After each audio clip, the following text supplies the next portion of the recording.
All right, so I tried for a while to get a setup that would allow the larger puller to get back on there, but because that surface is also angled, it never gets a good grip.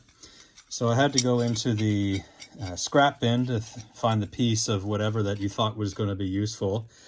And this was a spacer. And what I'm going to try to do is loop this here.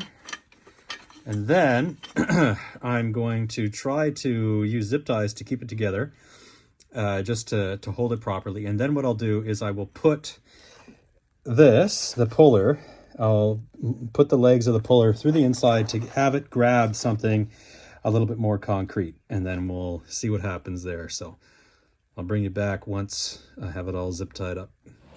Okay, so it's starting to look a bit Frankenstein here, but I found my super strong ties, and what I'm doing is I am simply just tightening the screw, and then once I see a decent enough stretch on the plastic, I'm adding more. So hasn't started to move yet. I don't have sufficient space to put heat on this unless I go behind it with the torch, but that seems a bit risky given the plastic, but I might have to do that anyway. So okay, well, here we go. All right, I should be able to do this now. Here's hoping. All right, zip ties. Don't fail me now. Oh, are we moving? We did move, and I snapped some aluminum. You gotta be kidding me. The zip ties held, the aluminum didn't. Wow. Okay, we had a little bit more movement. So clamps has now joined straps and puller. So I think I will take the torch now and heat it up. Not enough space in there, I don't think, to get with the induction coil. So just put it on low and give it some heat, I guess. Oh, this didn't work either. I almost wonder if I should put chain or something there and then pull on the chain, like put a chain in and put a lock through it of some type and then just haul at it. Man, it moved. It's not moving enough. Maybe I'll heat the keyway or something like that. Yeah, give that a go. All right, here's the last ditch effort. Now I'm going to put my largest puller onto the chuck.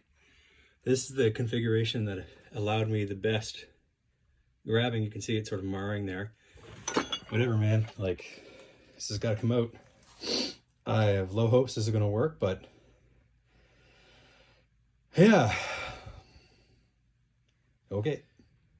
Well, even with the, I tried to go with the 10-ton puller first because I didn't want any sort of twisting action onto the chuck, but it just popped right off.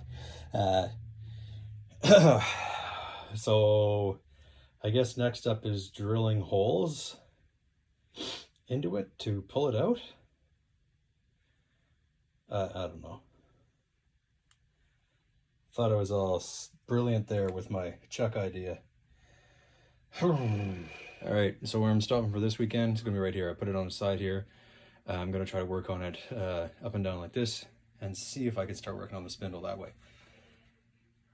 Oh man, I just, maybe those other two things are holding it in. I just, the two that I took out, they didn't have any marks on the shaft at all. So maybe I'll just drill those out.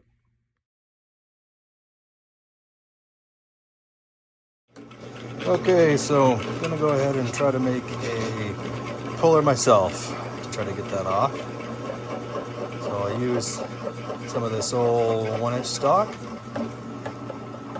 And yeah, you'll see what I'm doing here in a moment. Okay, so here's the idea. There's enough space underneath there to get some of the clamps. Yeah, so this should have enough contact area and not move to haul this up and out. I might have to drill a couple other holes or make better attachment points for some of them. But I think this is going to be the winner here. Okay, I got it set up. Everything's going great. Are you fucking kidding me? It's bent. God damn it. I thought for sure that was going to work. Oh, I guess this steel import is mostly rubber. Okay, so I had to phone a friend,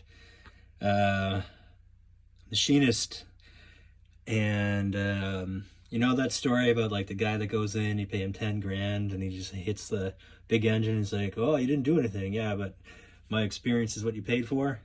Yeah, so that's this probably. I know that these we're not touching, and this isn't touching because I can see down. The key's here, but this. So this here, this set screw is probably fucking pushing on that key. God, it's so obvious. It's got to be the answer. Fuck's sake.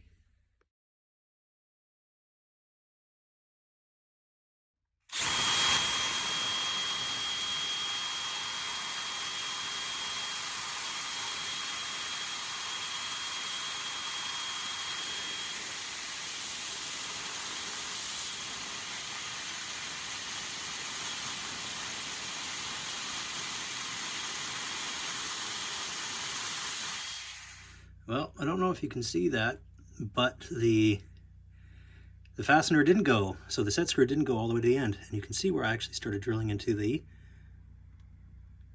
key.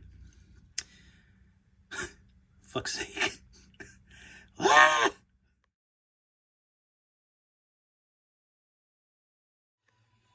All right, I found this little set screw here. I think that's actually like a secondary lock for the taper. So that was a neat find. Yeah, I guess I'm just gonna keep hitting this part with penetrating oil. Let's see what happens. Okay, so going through here and just shaking it and rotating it and continuously doing it. I now have, oh well, it just still takes 2 hands, I guess. Or maybe my grip strength just sucks. You know, being as young as I am. Oh, God damn it. Anyways, you saw it turn there.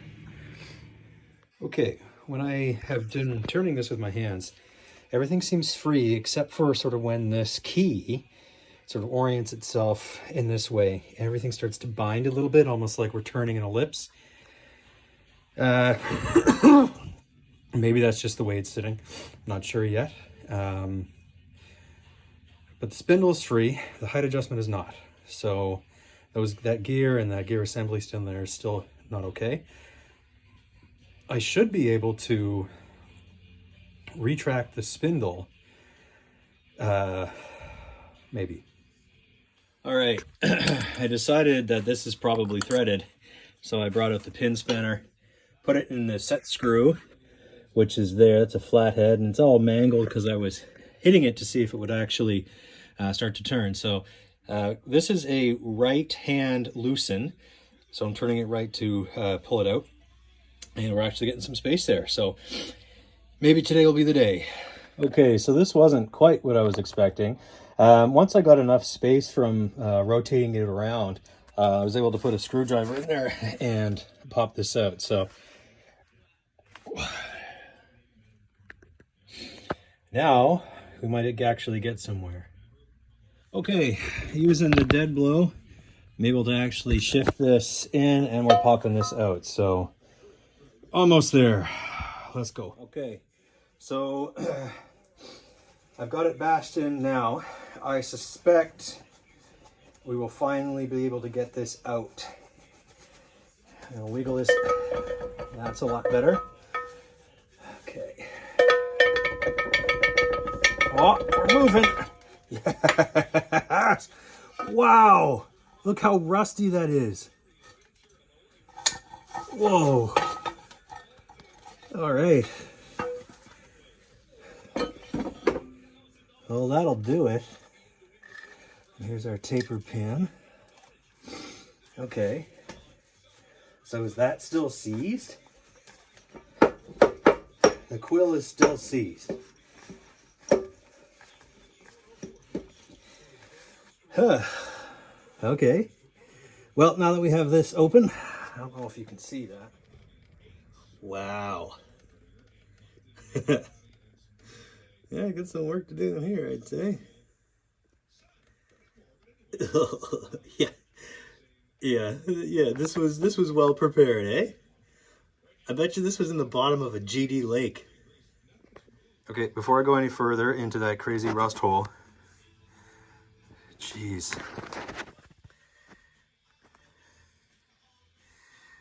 That looks bad. Anyways, I'm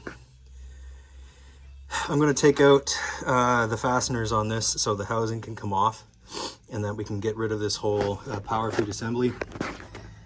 That way it will give easier access to where the quill mounts into the cast iron. So looks like we have an alignment pin, 2 set screws, and whatever is going on back here, which is probably just a bushing and stuff.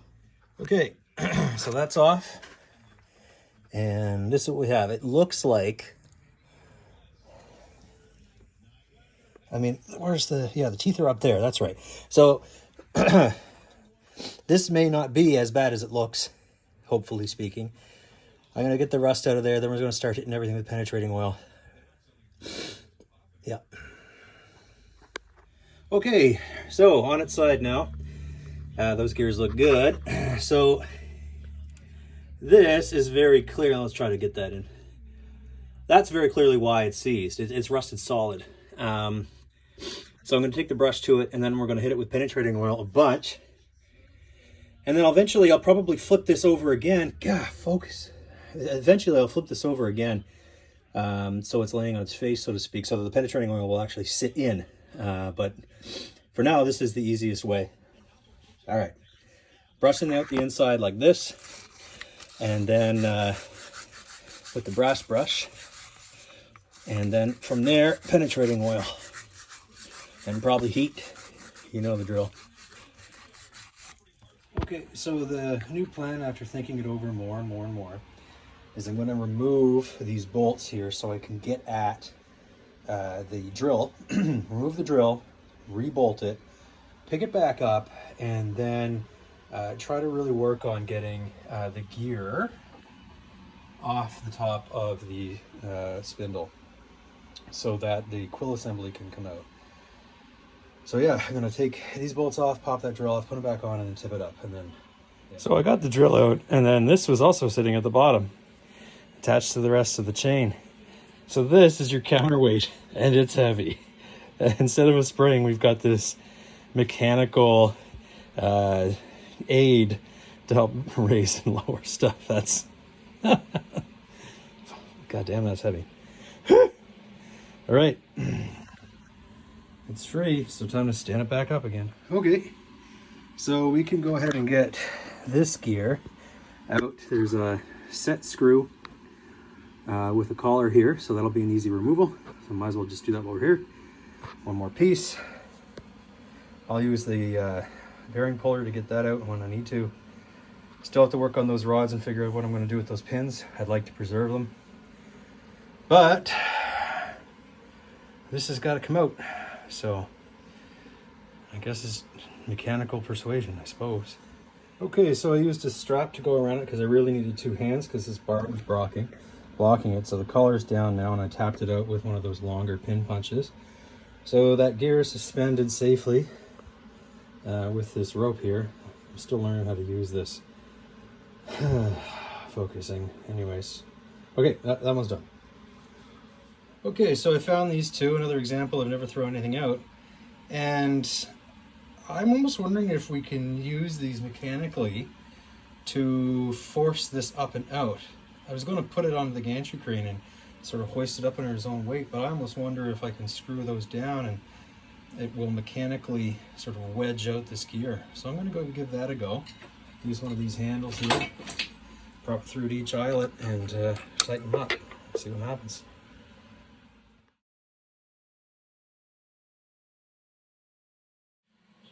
Okay, so come on, it's right there. Focus. Good. That didn't work. Yeah. Okay, I'll try pulling it. Okay, well, I'm trying it this way. Still no movement as far as I can tell down there. I've got decent thread engagement. Hopefully it doesn't pull anything out. But yeah, there we go. Ideas. So yeah, pretty much run out of ideas. So what I've got hooked up here is an old shaker, and I can feel the vibration in the wood down here, so I know it is working. And I'm hoping this will break those very tiny bonds of rust. So I'll leave this sit here for a while until I figure out what's next. Okay, so I even thought the gantry would do it, but like, that's pretty much off the ground and it's still not moving.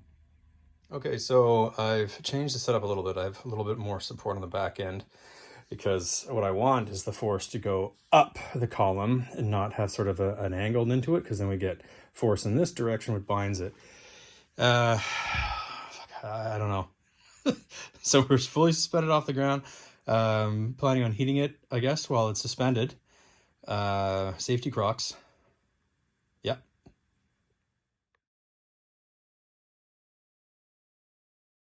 This here, yeah. So there's still some rust on that end, and I'm gonna take a brass brush now and go in there and just try to clean it up, because who knows, maybe there's like a burr or something, and this will have enough torque to knock it off. I'm purposely using brass, not steel. Yeah, so I'm going to polish the interior of this bore up a little bit from this angle. Hopefully that helps release something. And then I guess I'm back to the drawing board still. Okay, well, stumbling around in here trying to figure out the next step, I noticed this part, this above the collars that I had removed before. So here's the keyway, but this almost looks like it's partially threaded, or it's been removed before. Like, look at the marks on it, right? So I almost wonder if this is like a threaded piece that goes up. Anyway, I can access the lower part of the keyway here. So I'll pump that full of penetrating oil again while I try to figure out what I'm going to do about the top part. I may try to get a belt strap over top of that, or a chain strap, and maybe try to unscrew it. It might be threaded. I don't know. I can't find a pin or anything on it. So probably righty-loosey, but that also wouldn't really make sense on a drill press, would it? Because you can go in reverse. But maybe this one doesn't go in reverse. Must. Would have to. Okay, I got my, the chain vise on there, and it almost looked like someone had done that before. The pattern sort of lined up, interestingly. But I think the only way I haven't attacked this problem yet is by flipping it entirely upside down. So I guess that's what I'm doing next. I'll have to take off the base plate, find some sort of blocks to put up here to protect the spindle, and flip it.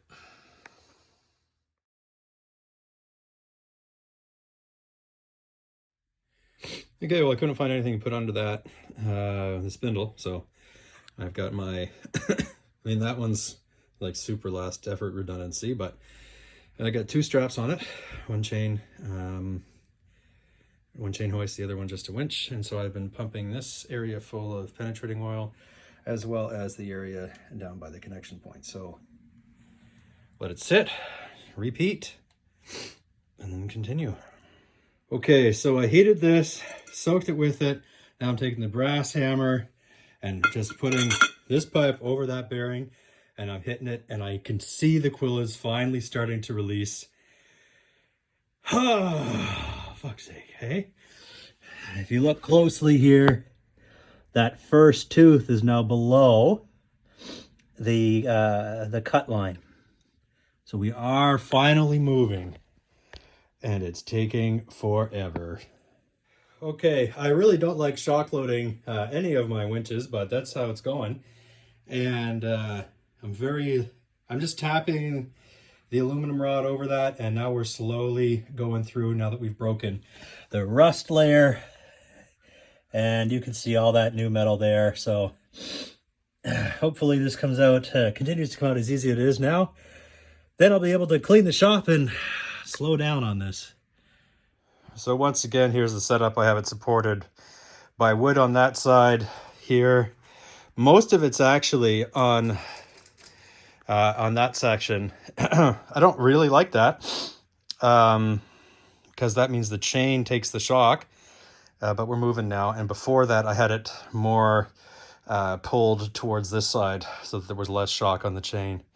But yeah, moving, so gotta keep going. We are so close now. I'm an absolute mess from all this, but look, we're almost out. And hopefully I didn't crack anything. But I've just been going light. And just trying to tap it out. Some more encouraging blows with the dead blow. That was used to really help get it started, but now I'm just going around the edge of this and tapping it down. Okay, back to right side up now. Figured I'd try the pulling again. This is working, but I'm using the mallet or the dead blow rather, to inch this up. And so I raise it, smack it back down, raise it, smack it back down, and I'm incrementally coming up here. So a lot left to do, but it's coming. And there we go. We have some freedom. More to come. Lifty, smashy, repeat. Could you be here with me for the final moments of this? Starting to see air come up through there.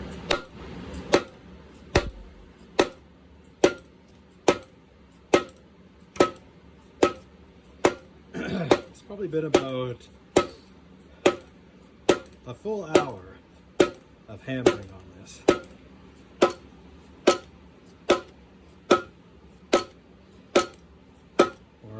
We're super close. Look at that movement now. Air bubble.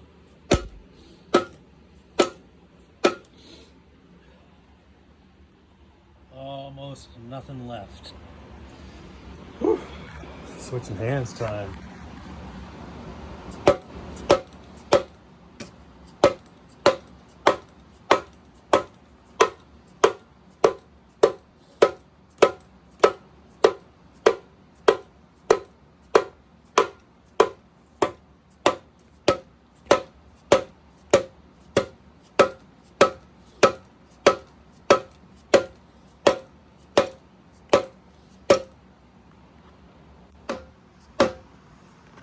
Height.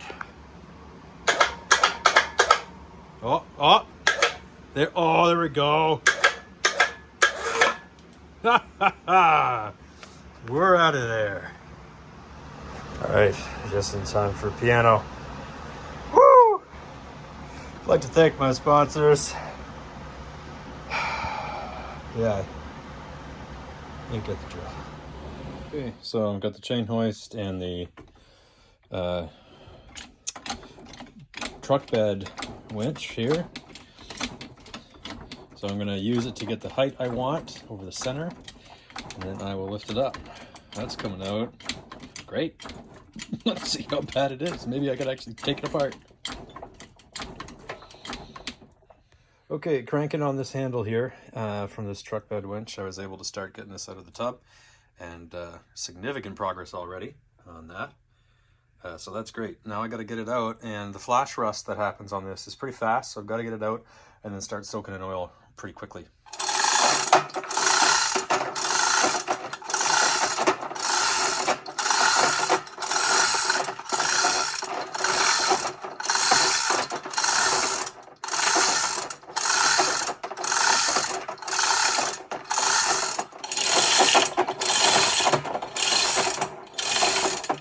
All right, I'm going to drain out for a little bit. I wonder if this even spins now. No. Let's see. That's still pretty bad. But I should be able to get into it now and see what's really good to go. That'd be awesome if that, yeah, a couple hits with the hammer. Open that up. Aha! Pulley sees, little tappity tap tap, and it's moving. Now I need two hands to keep this stable, but take my word for it. There, see that? There, we're moving around. So, the rotor's moving. The whole point of this worked. Now I can take it apart and clean it up and properly test everything out. Awesome. This is still seized. I'm actually able to now rotate it. Not quite with one hand, but with a hammer, I can twist this around. So, just for proof, you can see the orientation of that shaft.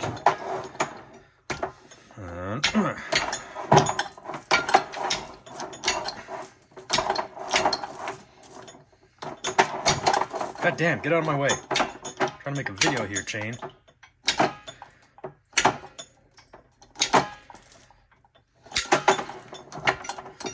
Yeah, anyways. Watch the short. Ugh. I got a moving grate on that. It has moved. Whatever. Okay.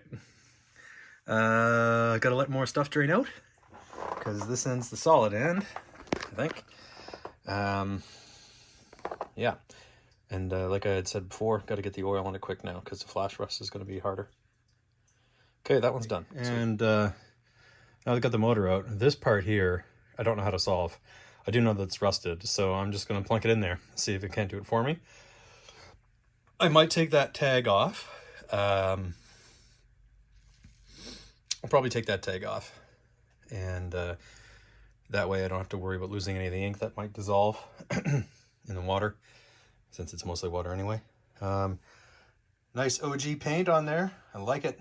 Matches the motor. So that's sprayed down with penetrating oil.